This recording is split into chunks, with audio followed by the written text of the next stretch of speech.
Another Ogkils racket, this time it's the LD1000. Long story short, again, another incredible value.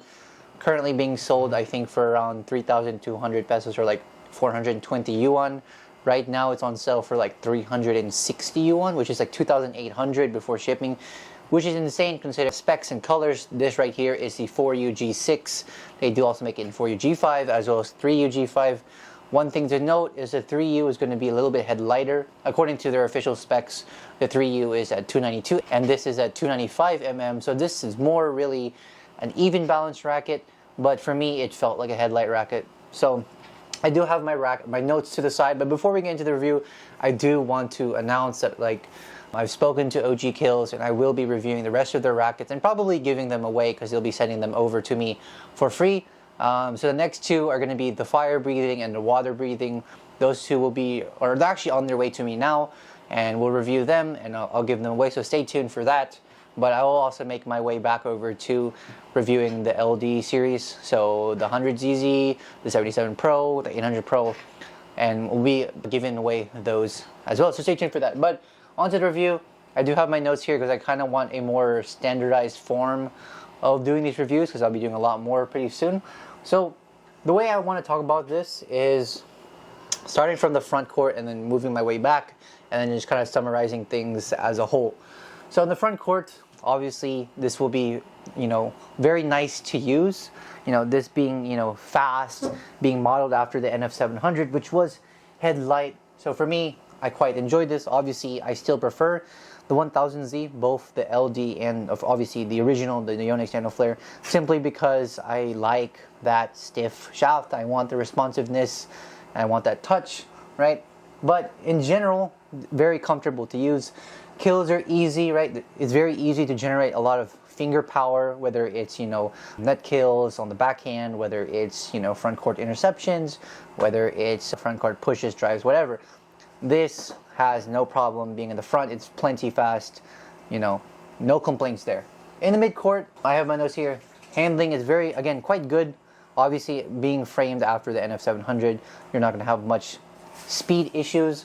Easy to whip back smashes all the way back to the line. So what I mean by that is, if we're defending and they give you a smash, even a hard one, it was very easy for me to whip it, to lift it back up all the way to the back line.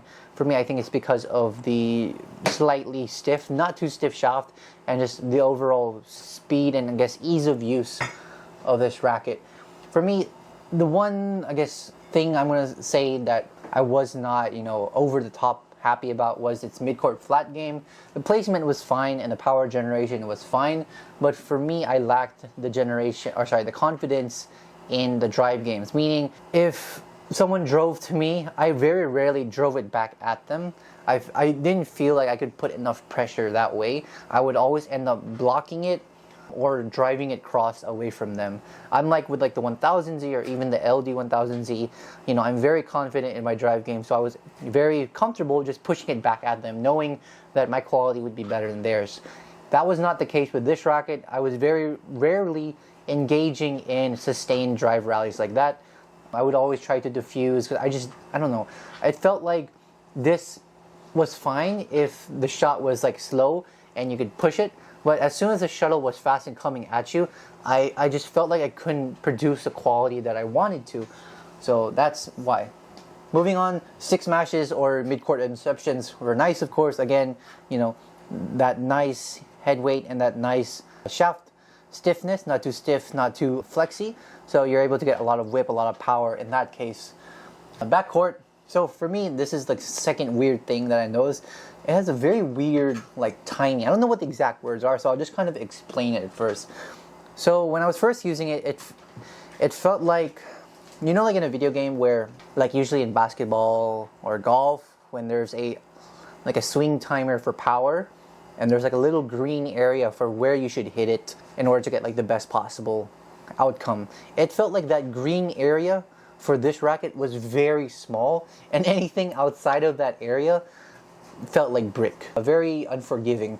And it's not even because this is an overly stiff racket, it just felt unforgiving. And this is one area I think this racket needs work compared to the original NF700, which just felt very easy, very comfortable to use, even if you're off center, even if you're off balance, even if your swing was not perfect. This felt like you needed to be a little bit more consistent in terms of your speed and in terms of timing. You had to make the shaft flex, otherwise your power wasn't going anywhere. Even if you hit it really hard and the timing wasn't there, you wouldn't be able to get the power out of the racket, which was the first time I experienced this in a racket that is otherwise quite easy to use.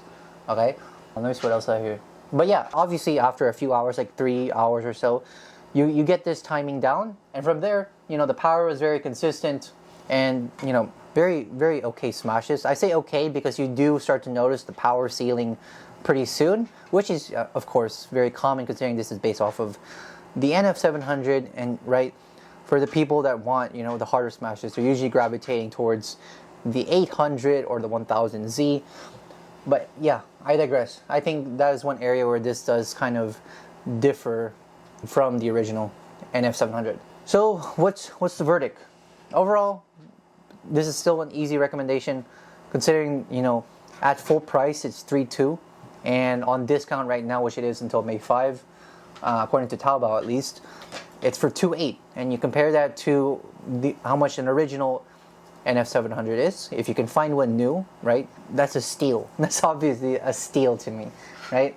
More advanced players are probably going to want to buy the original simply because of just the better consistency, but I think, again, for beginners or intermediates looking for a cheap-ish doubles racket, especially, I think this is great. For me, this is kind of makes me feel like how I feel about the Nano Fusion 722 from Apex. Very easy to use, right? You can basically give this to anyone and they're not going to complain about it, and it scales quite well for quite a while until you start feeling like you need more from the racket.